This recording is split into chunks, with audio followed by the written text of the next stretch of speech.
बागेश्वर धाम सरकार की खुली पोल। और कौन है बागेश्वर धाम सरकार? बन गया 4 लाख लोग यहां पर पहुंच गए हैं और कल हमको यहां पर 8 चाहिए हिंदू।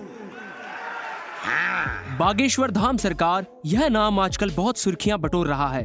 हर किसी की जुबान और खबरों की हेडलाइन में बागेश्वर धाम सरकार का ही नाम है। दरअसल इस नाम के चर्चा में बने रहने के कितने ही कारण हैं, जो कि हम आपको आगे बताने वाले हैं। अगर आपने बागेश्वर धाम सरकार का नाम सुना है तो आपने निश्चित रूप से ही धीरेन्द्र कृष्ण शास्त्री जी का नाम भी सुना होगा। दरअसल इन्होंने इंसान के रूप में भगवान से भी ज्यादा इज्जत कमा ली है। लेकिन क्या वाकई में बागेश्वर जी महाराज इंसान के रूप में देव हैं? क्या यह भगवान का दूसरा रूप है? क्या वाकई में बागेश्वर जी महाराज में अलौकिक शक्तियों का वास है? और क्यों इनको इतनी ज्यादा प्रसिद्धि मिल रही है? इन सभी चीजों का पर्दाफाश हम आज की इस वीडियो में करने वाले हैं। साथ ही हम आपको इनकी सच्चाई से भी रूबरू कराएंगे। वीडियो शुरू करने से पहले अगर आप इस चैनल पर न्यू हैं तो वीडियो को लाइक करके चैनल को सब्सक्राइब जरूर करें। तो चलिए शुरू करते हैं आज की वीडियो। बागेश्वर जी महाराज एक ऐसे इंसान हैं जो कि बहुत ज्यादा रिस्पेक्ट कमा चुके हैं। उन्होंने काफी कम समय में लोगों के दिलों में अपनी जगह बना ली है। फिर चाहे बात करें देश की या विदेश की, हर कोई इनकी दिल से इज्जत करता है। इन्हीं के बारे में आज हम आपको बताने वाले हैं। तो चलिए बागेश्वर जी महाराज के इतिहास से शुरू करते हैं।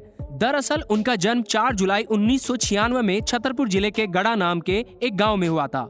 इनका परिवार बहुत ही गरीब था। इनके दादाजी यहाँ पर मौजूदा एक हनुमान मंदिर के बहुत बड़े पुजारी थे, जो कि काफी ज्यादा सिद्ध पुरुष थे। लोग उन्हें भगवान दास गुरुजी के नाम से जानते थे। उनका पूरा नाम भगवान दास गर्ग था। वो यहाँ पर मौजूद हनुमान जी के मंदिर पर पूजा पाठ करते थे और दरबार भी लगाते थे। लोग अपनी परेशानियां, अपनी अर्जियां, अपनी मनोकामनाएं लेकर उनके दरबार में आते थे और चमत्कारिक तरीके से उन लोगों की सारी मनोकामनाएं वहाँ पर पूर्ण होती थी। अगर लोगों को किसी तरह की कोई परेशानी होती थी तो वो भी ठीक हो जाती थी। यहाँ तक कि किसी को कोई भूत बाधा, प्रेत बाधा होती थी, वह भी भगवान दास गर्ग जी के सामने ठीक हो जाती थी। इनकी ख्याति दिन प्रतिदिन बढ़ती चली गई, लेकिन इतनी ज्यादा भी नहीं बढ़ी, क्योंकि ये बात आज से कई साल पहले की है। उस जमाने में इंटरनेट का ज्यादा प्रचलन नहीं था। लेकिन धीरे धीरे समय बीता और उनके पोते का जन्म हुआ, यानी कि 4 जुलाई सन 1996 को, और 9 साल की उम्र से ही उस मंदिर की देखभाल करने लगे और हनुमान जी की भक्ति में लीन हो गए। रामायण का पाठ करने लगे, महाभारत सीखने लगे और सब कुछ जानने लगे।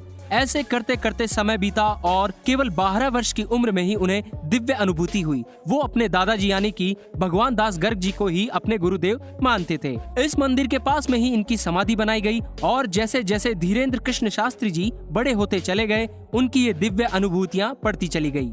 यहाँ पर दादाजी के बाद उन्होंने ये कमान संभाल ली। वो अपना दरबार लगाने लगे और धीरे धीरे इनकी ख्याति बढ़ती चली गई, जैसे कि इनकी दादाजी की बड़ी थी। इनके भक्तगण यहाँ पर आए और कुछ लोगों ने इनके कुछ वीडियोस इंटरनेट पे डालना शुरू कर दिए। सोशल मीडिया में ये तेजी से वायरल हुए।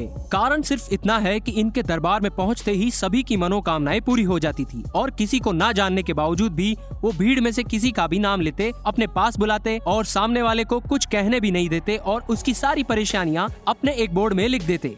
ने तुम्हारे साथ गंदी हरकत भी की, जिसको बता भी नहीं पाए। सही है? और मार लगाओ इसे सेनापति।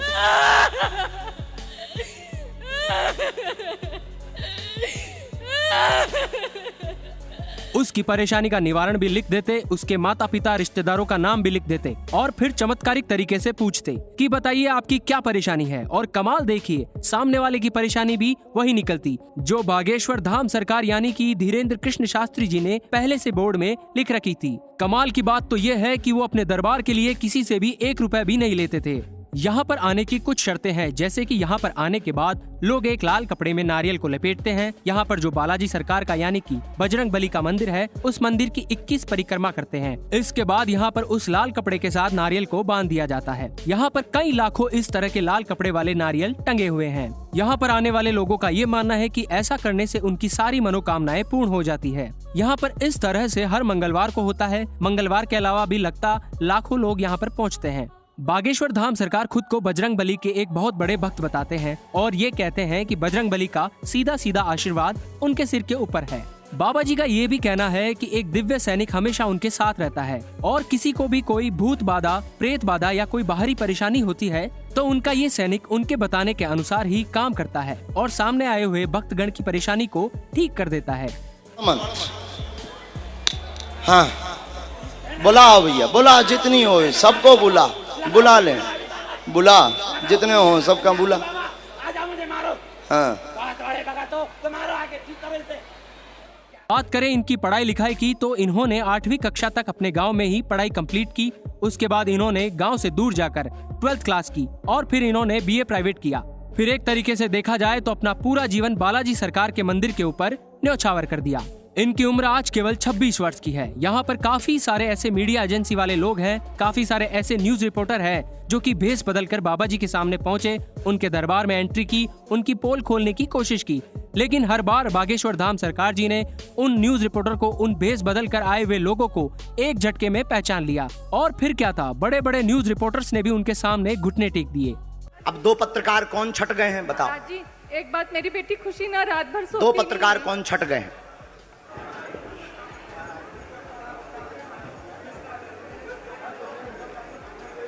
राम, पत्रकारों में एक आध जनन की अर्जी लगा दो, पोल ना खोलियो सरकार, लेकिन अर्जी लगवा दो। बागेश्वर धाम सरकार जी सचमुच में दिव्य पुरुष है या फिर नहीं, इसकी पुष्टि तो मैं नहीं कर सकता, लेकिन एक चीज की पुष्टि मैं कर सकता हूँ। बागेश्वर धाम सरकार जी एक बहुत ही अच्छे इंसान हैं और एक बहुत ही नेक दिल के इंसान और संत हैं। वैसे आपकी बागेश्वर जी महाराज के ऊपर क्या राय है? क्या बागेश्वर जी महाराज वाकई में असली बालाजी भक्त हैं? क्या यह कोई दिव्य पुरुष है?